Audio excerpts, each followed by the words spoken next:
नमस्कार। Learning YouTube channel में आप सभी का स्वागत है। मैं पूजा शाह एनसीईआरटी की पुस्तक हमारे अतीत कक्षा 6 अध्याय 4 आरंभिक नगर के अंतर्गत सबसे पहले मैं पुराने भवन का संरक्षण की बात करूंगी कि किस प्रकार से जो पुराने भवन है उनका संरक्षण कैसे हुआ। तो पाठ की ओर चलते हैं। जो जसपाल और हरप्रीत है अपने घर के पास की गली में क्रिकेट खेल रहे थे। उन्होंने देखा कि कुछ लोग उस खंडहर घर की तारीफ कर रहे थे। तो गली के जो बच्चे हैं उस घर को क्या कहते थे? भूतवा का घर कहते थे। तो एक ने कहा कि इसकी वास्तुकला को देखो। तो क्या आपने कहीं लकड़ी पर इतनी सुंदर नक्काशी देखी है? क्या सच में आपने भी कभी इतनी सुंदर नक्काशी देखी है? तो दूसरी महिला ने कहा, हमें मंत्री जी से पत्र लिखकर कहना चाहिए कि वह इस खूबसूरत घर को सुरक्षित रखने के लिए इसकी मरम्मत कराने की व्यवस्था करें। इसमें यह कहा गया।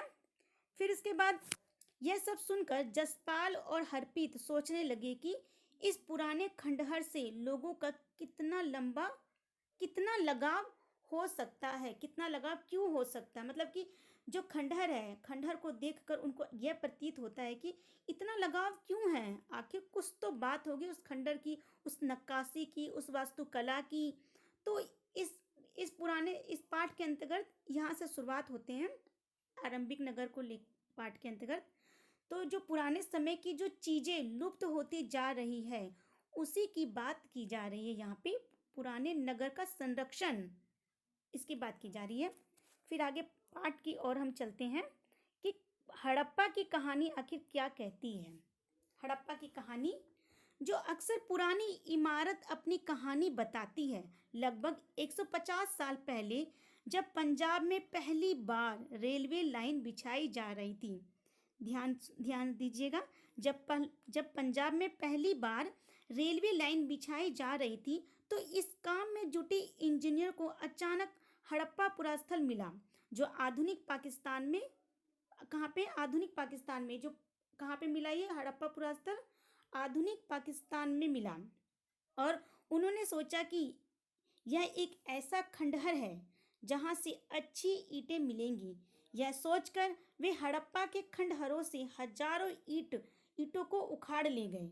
अब जाहिर सी बात है, जब हड़प्पा के वहाँ के पुरास्थलों के खंडर को तोड़ के वहाँ पे जब ईंटों को निकाल लिया जाएगा तो कहीं ना कहीं वो लुप्त होती जा रही है कहीं ना कहीं। तो उसको लाके कहीं ना कहीं उसको किसी रेलवे लाइन के बिछाने की बात की जा रही है यहाँ पे। इससे कई इमारतें क्या हुई? पूरी तरह से नष्ट होती गई। यहाँ पे ये बात की जा रही है। फिर उसके बाद लगभग जो 80 साल पहले जो पुरातत्वविदों ने इस स्थल को ढूंढा, उसके बाद क्या हुआ कि 80 साल पहले ने ढूंढा इसको, और तब से पता चला कि जो खंडहर है उपमहाद्वीप के सबसे पुराने शहरों में से एक है। सबसे पुराने शहरों में से कौन है? खंडहर जो उपमहाद्वीप के सबसे पुराने शहरों में से एक है। क्योंकि इस नगर की खोज सबसे पहले हुई थी, इसलिए बाद में मिलने वाले इस तरह के सभी पुरास्थलों में जो इमारतें और चीजें मिली उन्हें हड़प्पा सभ्यता की इमारतें कहा गया। अब यहाँ से प्रश्न जरूर आता है कि हड़प्पा सभ्यता किसे कहा जाता है? हड़प्पा सभ्यता की शुरुआत कब से मानी जाती है? हड़प्पा सभ्यता के अंतर्गत मतलब जो रेलवे बनाने की बात की गई, उस खंडहर से हजारों ईंटों को उखाड़ने की बात की गई। तो कहीं ना कहीं यहाँ पे ये हड़प्पा की जो बातें की जा रही, हड़प्पा की जो कहानी बताई जा रही है। फिर आगे बढ़ते हैं हम कि इसलिए मतलब चूंकि इस नगर की खोज सबसे पहले हुई थी, इसलिए बाद में मिलने वाले इस तरह के सभी पुरास्थलों में जो इमारतें और चीजें मिली उन्हें हड़प्पा सभ्यता की इमारतें कहा गया। इन शहरों का निर्माण लगभग 47 साल पहले हुआ था। शहरों का निर्माण 47 साल पहले हुआ था। अब हम बात करते हैं कि आइए हम लोग देखते हैं कि जो हड़प्पा की जो कहानी क्या है। पुराने जो चीज़ें की बात की जा रही है, घर, स्ट्रक्चर, इमारत, एक नगर के निर्माण में जो जो चीज़ें महत्वपूर्ण हैं वो देखने वाली चीज़ें यहाँ पे बताई जा रही है।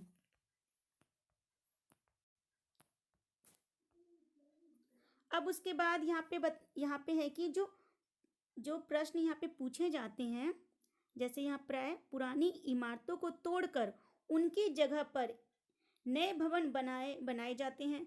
क्या तुम्हें लगता है कि पुरानी इमारतों को सुरक्षित रखना चाहिए? सच में अगर रखा जाएगा तभी तो आज, अगर पुरानी इमारतों को मतलब रखा जाएगा तभी तो आज यहाँ पे इसकी बात की जा रही है किताबों में भी। इसके बाद आते हैं हम कि इन नगरों की विशेषता क्या थी। जो ये नगर थे, जिन नगर की हम बात करें, हड़प्पा, हम सर्वप्रथम हमने पुराने भवन का संरक्षण की बात की। उसके बाद हमने बात की जो हड़प्पा की आखिर कहानी क्या थी, जो उसमें जो ईंटों को लाने की बात की गई, रेलवे बिछाने की बात की, एक निर्माण की बात की गई, किस तरह से लुप्त होता गया। अब उसके बाद की जा रही है कि जो इन नगरों की विशेषता क्या है, जो वहाँ उस समय के जो नगर थे, उस समय के नगर की आखिर क्या विशेषता है, जो आज हम भी इस एनसीईआरटी की पुस्तक के माध्यम से आरंभिक नगर को जानने का प्रयास कर रहे हैं। फिर है कि इन नगरों में से कई दो या उससे ज़्यादा हिस्सों में विभाजित किया गया। जो नगर थे, दो या इससे ज़्यादा भी, ज़्यादा से ज़्यादा भागों में विभाजित करने की बात की गई। जो पश्चिम भाग छोटा था लेकिन ऊंचाई पर बना था। ऊंचाई पर क्या है, ये बना था। और पूर्वी हिस्सा बड़ा था लेकिन यह निचले इलाके में था। यहाँ पे भी यहाँ पे जो है नगरों की विशेषता से संबंधित भी प्रश्नों का निर्माण होता है कि जो पश्चिम भाग जो छोटा था लेकिन उसका जो ऊंचाई पर बना था, और पूर्वी हिस्सा बड़ा था लेकिन यह निचले इलाके में था। ऊंचाई वाले भाग को पुरातत्वविदों ने नगर दुर्ग कहा। नगर दुर्ग किसे कहा? जो ऊंचाई वाले जो भाग थे उसको क्या कहा जाता था? नगर दुर्ग कहा जाता था। और जो निचले हिस्से को क्या कहा जाता? निचला नगर कहा जाता था। ये यहाँ से पूछा जा सकता है कि नगर दुर्ग किसे कहा जाता है, तो नगर दुर्ग इसके बारे में पूछा जाता है। फिर इसके बाद जो है दोनों हिस्सों की 4 दीवारियां पक्की ईंटों की बनाई जाती थी। जो दो हिस्से होते थे उनको जो है एक पक्की ईंटों की मदद से क्या है तो बनाया जाता था। और इसकी ईंटें इतनी अच्छी थी कि हजारों सालों बाद आज तक उसकी दीवारें खड़ी रही है। इतनी मजबूत होती थी उस समय की जो दीवारें होती थी, ईंटें होती थी, इतनी ज़्यादा मजबूत होती थी कि आज भी वो कहीं ना कहीं बहुत ज़्यादा क्या है उसका देखने को मिलता है। फिर इसके बाद ये जो नगर है, ये देखिए यहाँ पे मैप में भी है, आप देख सकते हैं मैप में कि जो मानचित्र 3 उपमहाद्वीप के आरंभिक नगर है। अब देखिए, और फिर इसके बाद ये यहाँ पे बताया जा रहा है झेलम नदी, चेनाब नदी, हड़प्पा, फिर कालीबंगा। तो ये मैप की मदद से भी आप देख सकते हैं। अब उसके बाद आता है कि जो ये नगर आधुनिक पाकिस्तान के पंजाब और सिंध प्रांतों, भारत के गुजरात, राजस्थान, हरियाणा और पंजाब प्रांतों में मिले हैं। इन सभी स्थलों से पुरातत्वविदों को अनोखी वस्तुएं मिली हैं, जैसे मिट्टी के लाल बर्तन जिन पर काले रंग के चित्र बने थे, पत्थर के बाट, मोहरे, मनके, तांबे, उपकरण, पत्थर, ब्लेड। तो ये ना कहीं उस समय के जो ये सामाने वहाँ पे मिले थे। फिर उसके बाद हम आगे चलते हैं कि इसमें बताया जा रहा है कि कुछ नगरों के नगर दुर्ग में कुछ खास इमारतें बनाई गई। जो वहाँ के जो नगर थे, वहाँ के नगरों में तो कुछ ना कुछ जो ऐसे होते थे नगर जो बहुत ज़्यादा खास थे। अब मिसाल के तौर पर मोहनजोदड़ो में खास तालाब बनाया गया था। उदाहरण के लिए जो वहाँ पे जो मोहनजोदड़ो था, वहाँ मोहनजोदड़ो में एक खास तरह का क्या हुआ, तालाब बनाया गया। अब देखिए यहाँ पे ये बहुत ही ज़्यादा महत्वपूर्ण बातें बताई जा रही है, इससे ध्यानपूर्वक आप सुनिएगा। और जो चित्र दिखाए जा रहे मानचित्र में, तो उसको भी आप ध्यानपूर्वक देखिएगा कि जो इस तालाब को बनाने में ईंट और प्लास्टर का इस्तेमाल किया गया था। इसमें पानी का रिसाव रोकने के लिए प्लास्टर के ऊपर चारकोल की परत चढ़ाई गई थी।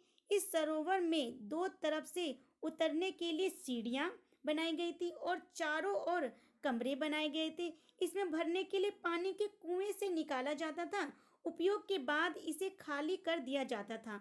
शायद यहाँ विशिष्ट नागरिक विशेष अवसरों पर स्नान किया करते थे। तो ये देखिए यहाँ पे ये अम, किस तरह से ये एक मोहनजोदड़ो के जो मतलब उन्होंने जो महा स्नानागार मतलब कि वहाँ पे जो तालाब बनाया गया उसकी बात की जा रही है। किस तरह से उनके दरवाजे हैं और चारकोल की परत चढ़ाई गई थी उसमें। तो ये ना कहीं यहाँ पे इसकी जो उस तालाब की विशेषता भी बताई जा रही है, कितनी महत्वपूर्ण है ये बात है।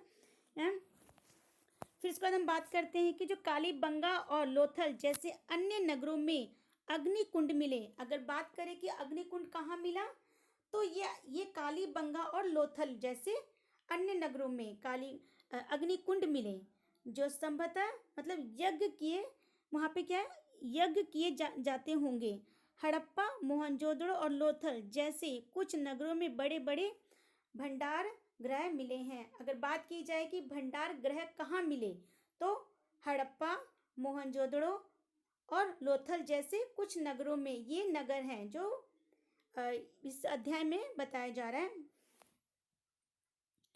फिर इसके बाद ये चित्र देखिए, महान स्नानागार। इस चित्र में जो मतलब कितनी लाभदायक जैसे चित्र को यहाँ पे प्रस्तुत किया गया है कि इस चित्र के माध्यम से भी आसानी से हम समझ सकते हैं कि जो शब्द कहते हैं वो चित्र भी यहाँ पे कहीं ना कहीं प्रस्तुत करते हैं। तो ये इसकी सीढ़ियाँ हैं, किस तरह से चारों तरफ मतलब किस तरह से ईंटों के माध्यम से इसका नक्काशी किया गया है, मतलब बनाया गया है। और पानी निकलने का रास्ता भी है, बीच में जो ये जगह है सीढ़ियाँ भी हैं। तो ये बहुत ज़्यादा यहाँ पे मतलब भवन नाले मतलब बहुत ज़्यादा महत्वपूर्ण बनाए गए हैं इस चित्र को, महान स्नानागार। और फिर इसके बाद हम बात करते हैं कि भवन, नाले और सड़कें। भवन, नाले और सड़कें। अब इन नगरों के घर आमतौर पर 1 या 2 मंजिले होते थे। जो वहाँ के जो घर होते थे तो 1 या 2 मंजिले होते थे। घर के आंगन के चारों ओर कमरे बनाए जाते थे, चारों ओर, एक तरफ नहीं, चारों ओर बनाए जाते थे कमरे। अधिकांश घरों में एक स्नानाघर होता था और कुछ घरों में कुएं भी होते थे। तो मतलब आज वर्तमान युग की बात की जाए तो इस तरह का नहीं, इस तरह का बहुत कम देखने को मिलता है। लेकिन जो उस समय आरंभिक नगर की जो बात की जा रही है, पुराने भवन के संरक्षण की जो बात की जा रही है, हड़प्पा की जो कहानी बताई जा रही है, इन नगरों की जो विशेषता बताई जा रही है, तो और ये जो भवन, नाले, सड़कें, तो इन आज भी ये कहीं ना कहीं बहुत ज़्यादा महत्वपूर्ण है। कई नगरों में जैसे ढके हुए नाले थे, इन्हें सावधानी से सीधी लाइन में बनाया जाता था। हर नाली में हल्की ढलान होती थी ताकि पानी आसानी से बह सके, जैसा कि इस चित्र के माध्यम से आप देख सकते हैं। फिर इसका अक्सर घरों की नालियों को सड़कों की नालियों से जोड़ दिया जाता था, जो बाद में बड़े नालों में मिल जाते थे। नालों की ढके होने के कारण इनमें जगह जगह पर मेन होल बनाए गए थे, जिनके जरिए इनकी देखभाल और सफाई की जा सके। घर, नाले और सड़कों का निर्माण योजनाबद्ध तरीके से एक साथ ही किया जाता था। फिर इसके बाद यहाँ पर वर्णित घरों और पिछले अध्याय में वर्णित घरों में तुम्हें क्या अंतर दिखाई देता है। जो मतलब पहले जो मतलब जो यहाँ पे बताया जा रहा है कि जो वर्णित घरों में जो और पिछले अध्याय के जो वर्णित जो घरों में, उसमें क्या अंतर है जो बताया जा रहा है यहाँ पे कि आखिर आप क्या अंतर समझ पाते हैं, उनके बारे में बताना है। तो आप भी ये कमेंट बॉक्स में आप इसके उत्तर दे सकते हैं हमें। फिर इसके बाद है नगरीय जीवन। आखिरकार उस समय का नगरीय जीवन कैसा था। जब जीवन की बात आती है तो कहीं ना कहीं मनुष्य जो है अपनी सारी आवश्यकताओं को भी बताता है कि वो किस तरह से कार्य को करता है और किस तरह से उसकी जीवन शैली होती है, अपनी दिनचर्या को कैसे मतलब कार्य को करते हैं। तो यहाँ कहीं ना कहीं इसकी बात की जा रही है। नगरीय जीवन जो कहीं ना कहीं हड़प्पा के नगरों में बड़ी हलचल रहा करती होगी। यहाँ पर ऐसे लोग रहते होंगे जो नगर की खास इमारतें बनाने की योजना में जुटे रहते थे। सही बात है। जब इमारतों की बात की जा रही है तो कहीं ना कहीं वहाँ के जो लोग होते थे वो ना कहीं इमारतों मतलब उन पे नक्काशी कार्य को करना, तो इमारतें बनाना, ये एक योजनाबद्ध तरीके से कार्य करने में जुटे रहते थे। ये संभवतः यहाँ के शासक थे। यहाँ भी संभव है कि ये शासक लोग भेजकर दूर दूर से धातु, बहुमूल्य पत्थर और अन्य उपयोगी चीजें मंगवाते थे।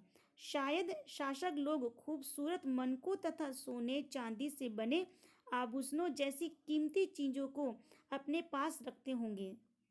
इन नगरों में लिपिक भी होते थे। इन नगरों में क्या होते थे? लिपिक भी होते थे जो मुहरों पर लिखते ही थे और शायद अन्य चीजों पर भी लिखते होंगे जो बच नहीं पाई।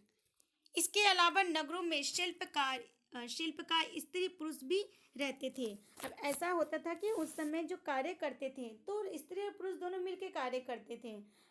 शिल्पकारी करने में कार्य करना दोनों की अहम भूमिका होती थी और अपने घरों या किसी उद्योग स्थल पर तरह तरह की चीजें बनाते होंगे। लोग लंबी यात्राएं भी करते थे। अब जाहिर सी बात है, जब कार्य की बात कर रही है, जीवन की बात कर रही है, तो जब काम कर रहे हैं तो यात्रा आपको अक्सर यात्रा की तो बात यहाँ पे आएगी। तो यात्रा भी करते थे और वहां से उपयोगी वस्तुएं लाते थे और साथ ही लाते थे सुदूर देशों की किस्से कहानियां। सही बात है। जब कार्य करेंगे वहां की बातों को यहाँ पे लेके आएंगे। जब ये कार्य करते थे, एक स्थान से दूसरे स्थान जाते थे, तो वहाँ की जितनी भी कहानियां होती थी और उनको बताते थे। जैसे एनसीईआरटी की पुस्तक को पढ़कर हम कहीं ना कहीं इससे बहुत कुछ सीखते हैं और इसी पुस्तक से ही सभी प्रश्नों का कहीं ना कहीं निर्माण होता है, जो सभी परीक्षाओं के लिए बहुत ज़्यादा लाभदायक होता है। अब यहाँ पे नगर में रहने वाले लोगों की सूची बनाओ। अब उस समय के जो लोग थे या जो थे तो उनकी सूची बनानी है कि जो नगरों में रहने वाले जो लोग थे उनकी सूची बनानी है। क्या इनमें से कुछ ऐसे लोग हैं जो मेहरगढ़ जैसे गांव में रहते थे? ठीक है, यहाँ पे ये पूछा गया है। फिर इसके बाद बात करते हैं कि जो सबसे ऊपर मोहनजोदड़ो की एक सड़क और उसमें बना नाला, ऊपर एक कुआं। अब ये देखिए यहाँ पे ये नाला है, ये नाला और ये कुआं दिखाया जा रहा है। उसके बाद है बाईं और नीचे हड़प्पा की एक मुहर, ये मुहर है। अब उसके बाद इस मुहर के ऊपर के एक चिन्ह की खास लिपि है। उपमहाद्वीप में पाए गए लेखन का यह प्राचीनतम उदाहरण है। विद्वानों ने इसे पढ़ने की कोशिश की है लेकिन अभी तक यह पता नहीं चल पाया कि इसका अर्थ क्या है। दाईं और नीचे पक्की मिट्टी के खिलौने हैं, ये बताया जाए, यहाँ पे चित्र के माध्यम से दिखाया जा रहा है। फिर इसके बाद आगे चलते हैं। फिर नगर और नए शिल्प, जीवन की बात हो गई। अब आगे आते हैं कि जो नगर और नए शिल्प की बात की जा रही है, जो इसमें बात की जा रही है, जो पुरातत्वविदों को जो चीज़ें वहाँ मिली उनमें अधिकतर पत्थर, शंख, तांबे, कांसे, सोने, चांदी जैसी धातुओं से बनाई गई थी। तांबे कांसे से औजार, हथियार, गहने और बर्तन बनाए जाते थे। सोने चांदी से गहने और बर्तन बनाए जाते थे। ये यहाँ पे चित्र दिखाया जा रहा है। जो ऊपर पत्थर के बाट देखो कितने ध्यान से हैं, मतलब ये बाट है यहाँ पे। और ये चित्र जो बहुमूल्य पत्थर और धातुओं को तोलने के लिए बनाया गया होगा। मध्य में बाएं मनके भी, इनमें से कई काली, फिर इसके बाद ये कालीनर पत्थरों से बनाए गए हैं। पत्थरों को काटकर तराशकर उन मनके बनाए गए हैं। ये यहाँ पे चित्र है। फिर हड़प्पा सभ्यता के लोग पत्थर की मुहरें बनाते थे। पत्थर की मुहरें कौन बनाते थे? हड़प्पा सभ्यता के लोग।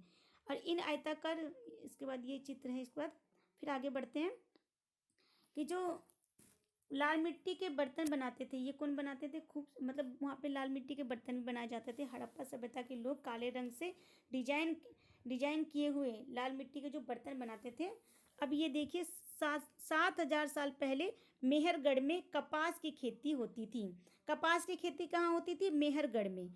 मोहनजोदड़ो से कपड़े के टुकड़ों के अवशेष, चांदी के एक फूलदान के ढक्कन या तथा कुछ अन्य तांबे की वस्तुओं से चिपके हुए मिले हैं। पक्की मिट्टी तथा फ्रेंस से बनी तकलियां सूत कताई का संकेत देती हैं। ये है। अब आगे बढ़ते हैं कि इनमें से अधिकांश वस्तुओं का निर्माण विशेषज्ञों ने किया। अब विशेषज्ञ जो होते हैं, जैसे स्ट्रक्चर बनाने वाले, जैसे कलाकार हो गए हैं, इनकी बात की जा रही है। विशेषज्ञ उसे कहते हैं जो किसी खास चीज़ को बनाने के लिए खास प्रशिक्षण लेता है, जैसे पत्थर तराशना, मनके चमकाना, फिर मुहरों चिकारी करना। इस तरह से ये विशेषज्ञ होते थे। फिर हर व्यक्ति विशेषज्ञ नहीं हो सकता। हमें यह पता नहीं होता कि क्या सिर्फ पुरुष ही ऐसे कामों में प्रशिक्षण है या फिर जो महिलाएं भी, तो उसकी बात की जा रही है यहाँ पे। अब यहाँ पे फ्रेंस, पत्थर और शंख प्राकृतिक तौर पर पाए जाते हैं, लेकिन फ्रेंस को कृत्रिम रूप से तैयार किया जाता है। बालू या स्फटिक पत्थरों के पूर्ण चूर्ण को गोंद में मिलाकर उनसे वस्तुएं बनाई जाती थी। उसके बाद उन वस्तुओं पर एक चिकनी परत चढ़ाई जाती थी। इस चिकनी परत के रंग प्रायतः नीले या हल्के समुद्री हरे होते हैं। अब जैसे इनसे चूड़ियाँ, छोटे बर्तन बनाए जाते थे, इनसे मनके, चूड़ियाँ, छोटे बर्तन। अब बात करते हैं कच्चे माल की खोज। आखिर कच्चे माल की खोज कैसे हुई? कच्चा माल उन पदार्थों को कहते हैं जो या तो प्राकृतिक रूप से मिलते हैं या फिर किसान या पशुपालक उनका उत्पाद करते हैं, जैसे लकड़ी या धातुओं की अयस्क प्राकृतिक रूप से उपलब्ध कच्चे माल हैं। इनसे फिर कई तरह की चीज़ें बनाई जाती हैं। मिसाल के तौर पर किसानों द्वारा पैदा किए गए कपास को कच्चा माल कहते हैं। यहाँ पे प्रश्न आ सकता है कि कच्चा माल किसे कहते हैं। फिर उसके बाद जिससे बाद में कताई बुनाई करके कपड़ा तैयार किया जाता है। हड़प्पा में लोगों को कई चीज़ें जो वहाँ मिली, लेकिन जैसे तांबा, लोहा, सोना, चांदी, बहुमूल्य पत्थरों जैसे पदार्थों का दूर दूर से आयात करते थे। अब हम आगे चलते हैं कि किस प्रकार से हड़प्पा के लोग तांबे का आयात संभवतः आज के राजस्थान से करते थे। मतलब हड़प्पा के जो लोग हैं तांबे का आयात संभवतः आज के राजस्थान से करते थे। और फिर उसका पश्चिमी एशियाई देश ओमान से भी तांबे का आयात किया जाता था। कांसा बनाने के लिए तांबे के साथ मिलाई जाने वाली धातु टीन का आयात आधुनिक ईरान और अफगानिस्तान से किया जाता था। सोने का आयात आधुनिक कर्नाटक और बहुमूल्य पत्थर का आयात गुजरात, ईरान और अफगानिस्तान से किया जाता था। ये जो यहाँ पे पैराग्राफ दिया जा रहा है, ये परीक्षा की दृष्टि से बहुत ज़्यादा महत्वपूर्ण है, क्योंकि अक्सर यहीं से प्रश्न पूछे जाते हैं।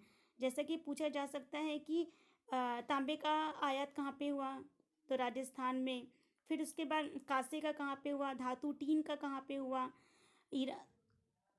तो यहाँ से प्रश्नों को पूछा जा सकता है। फिर इसके बाद बात करते हैं कि चीज़ों जो नगरों में रहने वालों के लिए भोजन। नगर के जो लोग रहते थे उनका भोजन, वो भोजन किस प्रकार करते थे, कैसे खाना खाते थे, उनकी बात की जा रही है। लोग नगरों के अलावा गांव में भी रहते थे। वे अनाज उगाते थे और जानवर पालते थे। किसान और चरवाहों के शहरों में रहने वाले शासकों, लेखकों और दस्तकारों को खाने के सामान देते थे। पौधों के अवशेषों से पता चलता है कि हड़प्पा के लोग गेहूं, दालें, पत्थर, धान, तिल, सरसों उगाते थे। यहाँ से भी प्रश्न पूछे जा सकते हैं। बच्चों का खिलौना हल। आज हल चलाने वाले ज़्यादातर किसान पुरुष होते हैं। सही बात है। हमें ज्ञात नहीं है कि क्या हड़प्पा में भी यही प्रथा थी। जो आज का जो संदर्भ, आज के जो वर्तमान युग में भी देखा जाता है कि कहीं ना कहीं जो पुरुष जो किसान है, तो क्या ये हड़प्पा के समय भी देखने को मिलता था, ऐसी प्रथा थी? यहाँ पे ये सवाल किया जा रहा है। जमीन की जुताई के लिए हल का प्रयोग एक नई बात थी। हड़प्पा काल के हल तो नहीं बच पाए। मतलब उस समय जो जुताई होती थी, तो क्या आज भी वो हल कहीं ना कहीं ना कहीं नहीं देखने को मिलता है, क्योंकि वे प्राय लकड़ी से बनाए जाते थे, जैसा कि आप चित्र में भी देख सकते हैं। क्योंकि वे प्राय लकड़ी से बनाए जाते थे, लेकिन हल्के आकार के खिलौने मिले हैं। इस क्षेत्र में बारिश कम होती है, इसलिए सिंचाई के लिए लोगों ने कुछ तरीके अपनाए होंगे। संभवतः पानी का संचयन किया जाता होगा और ज़रूरत पड़ने पर उससे फसलों की सिंचाई की जाती होगी। हड़प्पा के लोग गाय, भैंस, भेड़, बकरियां पालते थे। बस्तियों के आसपास तालाब और चरगाह होते थे, लेकिन सूखे महीनों में मवेशियों के झुंडों को चारा पानी की तलाश में दूर दूर तक ले जाया जाता था। अब हम बात करते हैं कि जो गुजरात में हड़प्पा कालीन नगर का सूक्ष्म निरीक्षण। गुजरात की बात की जा रही है अब यहाँ पे, कि वहाँ पे हड़प्पा कालीन जो नगर है उसका वर्णन किया जा रहा है। यहाँ पे बात की जा रही है कि जो हड़प्पा सभ्यता के कई नगर 2 भागों में विभक्त थे। वहीं धोलावीरा नगर को 3 भागों में बांटा गया। धोलावीरा, इसके हर हिस्से के चारों ओर पत्थर की ऊंची ऊंची दीवार बनाई गई। इसके अंदर जाने के लिए बड़े बड़े प्रवेश द्वार थे। इस नगर में एक खुला मैदान भी था, जहाँ सार्वजनिक कार्यक्रम आयोजित किए जाते थे। यहाँ मिले कुछ अवशेषों में हड़प्पा लिपि के बड़े बड़े अक्षरों को पत्थरों में खुदा पाया गया है। इन अभिलेखों को संभवतः लकड़ी में जड़ा गया था। यहाँ एक अनोखा अवशेष है, क्योंकि आमतौर पर हड़प्पा के लेख मुहर जैसी छोटी वस्तुओं पर पाए जाते हैं। गुजरात की खंबात की खाड़ी में मिलने वाली साबरमती की एक उप नदी के किनारे बसा लोथल नगर ऐसे स्थान पर बसा था। इसकी बात की जा रही है। अब हम आगे चलते, ये देखिए यहाँ पे चित्र है। जो नगर में एक भंडार गृह भी था। इस भंडार गृह में कई मुहर और मुद्रांकन या मुहरबंदी गीली मिट्टी पर दबाने से बनी उनकी छाप मिली हैं। यह है चित्र में दिखाया गया है। लोथल का बंदरगाह, यहाँ बड़ा तालाब लोथल का है। बंदरगाह रहा होगा जहाँ समुद्र के रास्ते आने वाले नाव रुकती थी। संभवतः यहाँ पर माल चढ़ाया व उतारा जाता था। यहाँ पे इस चित्र में है। अब हम बात करते हैं कि जो मुहरबंदी की बात की जा रही है यहाँ पे। अब जो मुहरों का जो प्रयोग सामान से भरे उन डिब्बों या थैलों की चिन्हित करने के लिए किया जाता होगा, उन्हें एक जगह से दूसरी जगह पर भेजा जाता था। थैले को बंद करने के बाद उसको मुहानों पर गीली मिट्टी पोत कर उन पर मुहर लगाई जाती थी। मुहर को छाप को मुहरबंदी कहते हैं। अच्छा, यहाँ पे ये बताया जाए, मुहर को जो छाप को मुहरबंदी कहते थे। अब हम बात करते हैं जो ये सभ्यता के अंत का रहस्य। आखिर जो सभ्यता है, संस्कृति है, इसकी जो है बात की जा रही है कि आखिर इसका रहस्य क्या है। लगभग 3900 साल पहले एक बड़ा बदलाव देखने को मिलता है। अचानक लोगों ने इन नगरों को छोड़ दिया, लेकिन मुहर और बांटों का प्रयोग बंद हो गया। इसकी बात की जा रही है कि मोहनजोदड़ो में सड़कों पर कचरे के ढेर बनने लगे, जल निकास प्रणाली नष्ट हो गई और सड़कों पर ही झुग्गी नुमा घर बनाए जाने लगे। अब परिवर्तन आने लग गया भाई। अब उसको सभ्यता के अंत का रहस्य की बात की जा रही है कि किस तरह से उस समय की सभ्यता कैसे कैसे धीरे धीरे अंत होती जा रही है, ये बात की जा रही है यहाँ पे। ये सब क्यों हुआ, आखिर ऐसा क्यों हुआ, क्या कारण थे जो ये सभ्यता जो अंत होता गया, इसके पीछे क्या राज थे। विद्वानों का कहना है कि जो नदियां सूख गई थी, अन्य का कहना है कि जंगलों का विनाश हो गया था, कुछ का कहना है कि ईंट पकाने के लिए ईंधन की जरूरत पड़ती थी, इसलिए मवेशियों के बड़े बड़े झुंडों से चारागाह और घास वाले मैदान समाप्त हो गए। तो ये धीरे धीरे यहाँ पे समाप्त होने की बात की जा रही है। आगे हम बात करते हैं कि ऐसा लगता है कि शासकों का नियंत्रण समाप्त हो गया है। तो परिवर्तन का असर बिल्कुल साफ दिखाई दे रहा है यहाँ पे। तो अब उसके बाद है, फिर उसके बाद बात की जा रही है यहाँ पे जो ये अब उसके बाद ये जो उपयोगी शब्द है, ये बहुत ज़्यादा उपयोगी शब्द है। उपयोगी शब्द है जो याद रखने योग्य है, जैसे नगर, नगर दुर्ग, शासक, लिपिक, मुहर, शिल्पकार, धातु, विशेषज्ञ, कच्चा माल, हल, सिंचाई, ये बहुत महत्वपूर्ण है। अब जैसे ये है कि निम्नलिखित को सुमेलित करें। अब इसकी बात की जाए, जैसे कि पाठ के अंतर्गत भी आया था और मैंने ये भी बताया था कि ये बहुत ज़्यादा महत्वपूर्ण भी है। अब यहाँ पे जैसे तांबा है, तो तांबा कहाँ पे तांबा को किससे, तांबा जो है वो है राजस्थान में है, ये है। फिर इसका सोना, सोना है जो है वो कर्नाटक में है। और टिन जो है, टिन अफगानिस्तान में। और बहुमूल्य पत्थर, वो है बहुमूल्य पत्थर जो आपका हुआ, ये है गुजरात में। तो ये मैंने भी, ये भी पाठ के अंतर्गत से ही मैं पढ़ के ही मैं इसका उत्तर यहाँ पे दी हूँ। फिर इसके बाद यहाँ पे जो हड़प्पा के लोगों के लिए धातुएं, लेखन, पहिया और हल क्यों महत्वपूर्ण थे, तो ये आप इसका उत्तर आप मुझे कमेंट बॉक्स में बताइएगा। फिर उसके बाद ये देखिए महत्वपूर्ण तिथियाँ जो बहुत ज़्यादा महत्वपूर्ण मानी जाती है।